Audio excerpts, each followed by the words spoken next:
आप मैं playback singer Mohammad अजीज आपसे मुखातिब हूँ। अभी अभी पता चला वो एक फिल्म आई है आए दिल है मुश्किल। वो इस फिल्म का जिक्र है, सोशल मीडिया में आजकल बहुत चर्चा है कि उसमें एक डायलॉग है कि मोहम्मद रफ़ी गाता कम था, रोता ज्यादा था। तो ये जिस बेवकूफ़ ने भी लिखा है ये डायलॉग, और हमारे करण जौहर साहब जिनको मैं बहुत इंटेलिजेंट समझता था, बहुत काबिल समझता था, और उनकी बहुत सारी बातें भी टीवी में सुनता हूँ, तो मुझे लगता था कि बहुत ज़हीन है ये। लेकिन बहुत अफसोस हुआ ये जानकर कि उन्होंने इस डायलॉग को पास कैसे किया और अपनी फिल्म में रखा कैसे। उस अजीम हस्ती के बारे में कह रहे हैं जिनको आप फाउंडर कह सकते हैं प्लेबैक सिंगिंग का। मेल सिंगर्स में उन्होंने क्या नहीं किया, क्या नहीं गाया।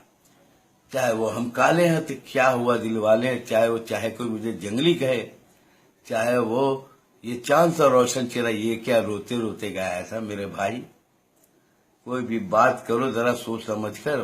बहारों फूल बरसाओ मेरा महबूब आया है, फूलों की रानी बहारों के मलका, मन तड़पत हरि दर्शन को आज, या मधुबन मेरा ठिकाना थी। कौन से गाने की बात करूं, कौन सी जबान में उन्होंने नहीं गाया। 26,000 से ज्यादा गाने गाए हैं और कोई किसी गाने पे आप उंगली नहीं उठा सकते जिनके बारे में लता जी ने कहा कि मैं गर्व के साथ कहती हूँ कि मैंने रफी साहब के साथ सबसे ज्यादा गाने गाए। मुझे आशा जी ने खुद कहा कि रफी साहब की आवाज बहुत अच्छी है। किशोर दा ने भी मेरे सामने कहा कि रफी साहब बहुत अच्छे सिंगर थे। मन्ना डे साहब का तो वो तो थकते ही नहीं थे रफी साहब की तारीफ करते करते, जिंदगी भर उन्होंने तारीफ की। अरे करण जौहर साहब, आपके पिताजी की पिक्चर में मैंने गाना गाया था, आपको याद होगा, मुकद्दर का फैसला में किशोर दा के साथ डुएट गाना गाया था। तो मैं मिला हूं आपके डैडी से। वो इतने सुलझे हुए, इतने समझदार इंसान, कम बातें करने वाले लेकिन सोच समझ कर बातें करते थे, और मोहम्मद रफी साहब के जेन्युइन भक्त थे।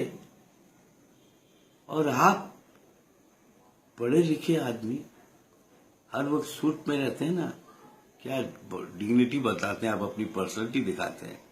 आपको भी तमीज नहीं है कि कहाँ क्या कहना है। आपने एक दो नहीं करोड़ों चाहने वालों का दिल दुखाया है।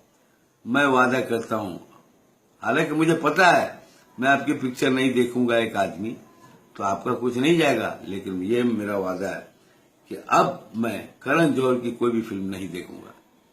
मुझे बहुत दुख हुआ, बहुत तकलीफ हुई और बहुत नाराज हूं मैं, और नाराज रहूंगा। इतना घटिया डायलॉग किसके बारे में कह रहे हो? अरे उनके हजारों लाखों चाहने वाले लोग गाना गाते हैं रफी साहब के लिए, उनकी पूजा होती पूरी दुनिया में। आप तो शूटिंग के लिए बाहर जाते हैं ना, हम लोग शोज करते हैं, पूरी दुनिया में घूमते हैं।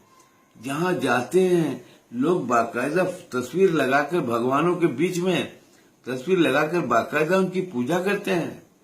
कितने लोग उनके घर में रफी साहब के नाम का मंदिर बना हुआ है, और आप इस तरह की बात कर रहे हैं। बहुत तकलीफ हुई। आपको इस तरह की बात नहीं करनी चाहिए। अरे उनके जो